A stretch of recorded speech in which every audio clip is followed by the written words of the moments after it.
Eto kay Jason sa naman tayo, mga bossing. Ang ingay ni Jason sa ano ho, talagang walang walang every 2 oras, ikaw ba naman? Ikaw ba naman galit na galit sa presidente? Bakit ba galit 'tong si ano, si Jason sa? At nung isang araw may nalalaman pang ano ba yung pinost niya? June 15, sama-sama, 'wag magpadala.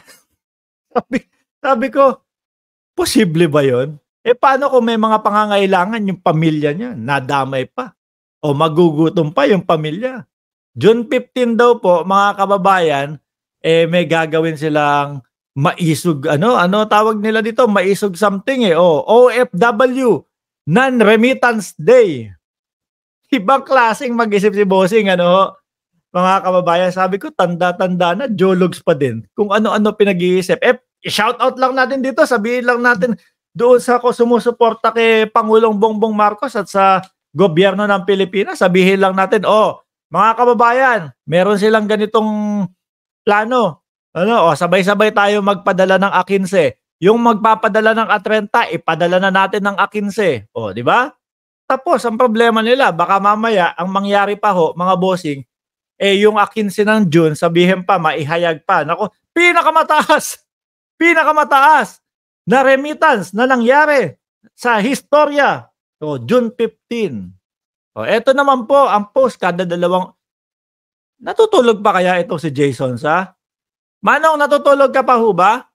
Eto, tinatakot na naman ang mga kapwa natin, Pilipino. Mga kababayan.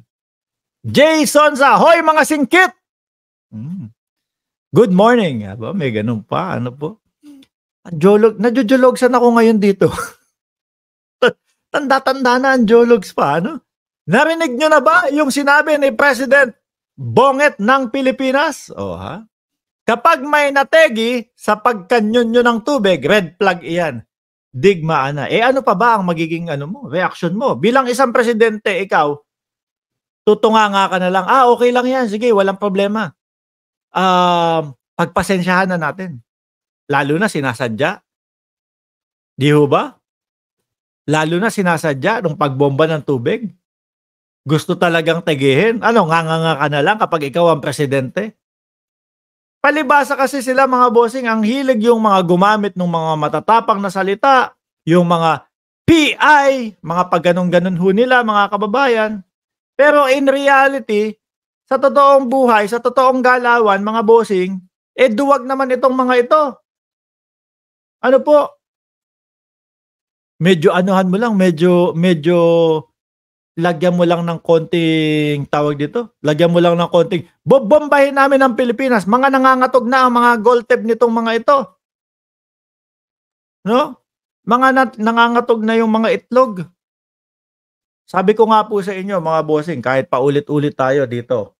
Kung sakali na nangyari po, sabi mo na, nangyari ang digmaan. Ako, mga bossing, pasok ho ako dyan sa Pilipinas. Bakit? Bansa natin yan Hindi tayo papaapi dyan, mga kababayan. Di ho ba? Balik ako ng Pilipinas. Minsan lang tayo maging bayani, mga kababayan. Kung ano po yung mga ginawa ng ating mga bayani, kaya po tayo nakakapamuhay, mga kababayan, ng maayos at malaya, hindi natin gagawin para doon sa susunod na henerasyon natin. Di ho ba? Para namang tayo nun, mga kababayan, parang ganid naman tayo nun. Di po ba? Nandyan na tuloy si Shiro Kanzaki, 177 like. Hello Idol Mark Ramos. Hello din sa iyo, idol din kita. Legend story, utak ipis. Utak ipis ka daw, Argo. Hindi, sabihin mo nagmamantika yung mukha. Sabay tayong bumalik sa Pilipinas, mag-medics tayo, libre. Hey, wali. Kung ano po, mga kababayan, yung ating natamo, galing po sa ating mga bayani, mano ba namang isukli natin para yun sa mga susunod na henerasyon? Ano po? Mano ba namang suklian natin yung kabayanihan nila kung bakit tayo po ay namumuhay ng malaya po? Kaso kapag ka mga DDS, ang motto yata nitong mga tukmol na ito, eh, ang matakot sa mga tsekwa. Ano? Mga kababayan, hindi maisa dibdib o hindi maisa puso yung lupang hinirang. Ay, Diyos ko po, Lord. Oh, ayan. Basahin natin ang buo ulit. Narinig nyo ba ang inyong sinabi? Narinig nyo ba yung sinabi ni President Bonget ng Pilipinas? Kapag may nategi sa pagkanyon nyo ng tubig, red flag, iyan, digmaan na. Oh, nananakot pa. Ang matatakot mo lang dyan ay yung mga kapwa mo, mga DDS. Yung tipo bang kapag ka nasa social media, Hoy Mark, tumahimik ka na dyan. Gusto mo, mategi ka? O yan. Sa comment section, matatapa. Ayan, sa mga post-post nito. Di ba ho? Manginig na kayo, si Marcos the Junior, at tapang ataw yan. Eh talaga naman, hindi kagaya nung inyong idol. Yung inyong idol, wala. No? Makarinig ng konting, bubumbahin namin kayo. Nginig na ang itlog. Di ba? Noong panahon ng eleksyon, may nalalaman pa ho si dating Pangulong Duterte na pupunta ako dyan, gamit ang jet ski. Tapos itatarak ko ang bandila ng Pilipinas. Saan yun? Parang ni hindi man lang naisabuhay yun. Di ho ba? Mukhang proud pa ho kayo, Manong, boss, na yun yung naging sagot ni dating Pangulong Duterte. No po, mga kababayan, yung ibang mga bansa ho nga, mga bossing, nandoon sa Singapore, yung mga nanonood, at saka yung sa comment section din ho, mga kababayan. That's the real president. Yun po ang kanilang komento, mga kababayan. Pero, etong mga DDS, atapang-atao masyado. Si Robin Padilla, masyado akong natatapangan sa mga desisyon ng ating presidente.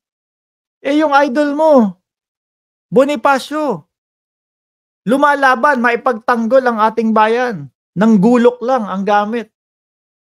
Di ho ba? Tapos yung mga kalaban, mahahabang mga baril ho.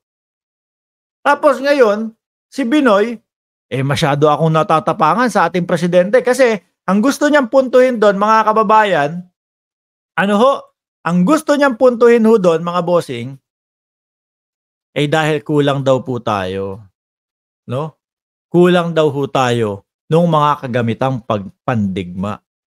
Pero hindi ibig sabihin na medyo pagbibigyan mo na sila, hindi ibig sabihin na papahalata mo sa kanila na duwag ka, na takot ka. Di ho ba? Hindi pwede naman magkaroon ng pag-uusap na ipinapakita mong kahit papaano papalag kami.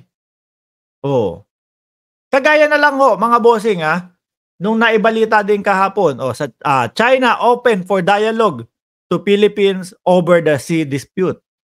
Di ba? Biglang naging interesado ho sila sa pakikipag-usap sa Pilipinas. Mga bossing. Meron tayo sa US, big brother natin yan, sabi ni Hey Wan Lee. Yan ang patunay na may paninindigan, hindi lang puro angas gaya ni Robin Padilla. Biruin mo, idol mo, si Bonifacio, Tapos isa ka doon sa medyo parang atras dahil kulang tayo .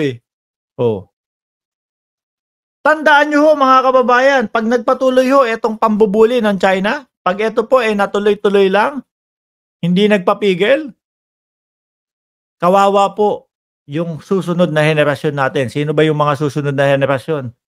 Yung mga anak natin, yung mga anak nila, yung mga magiging apo nila. Gusto nyo ho ba? DDS, gusto nyo ba yon? No? Na yung mga kaapu-apuhan ninyo inaalila ng mga Chino? Magising kayo. Saglit lang. Napaka nyo naman nun. Tawag doon? Makasarili nyo naman nun. Di ba? Makasarili ho ang tawag dyan sa mga ganyan, mga bossing.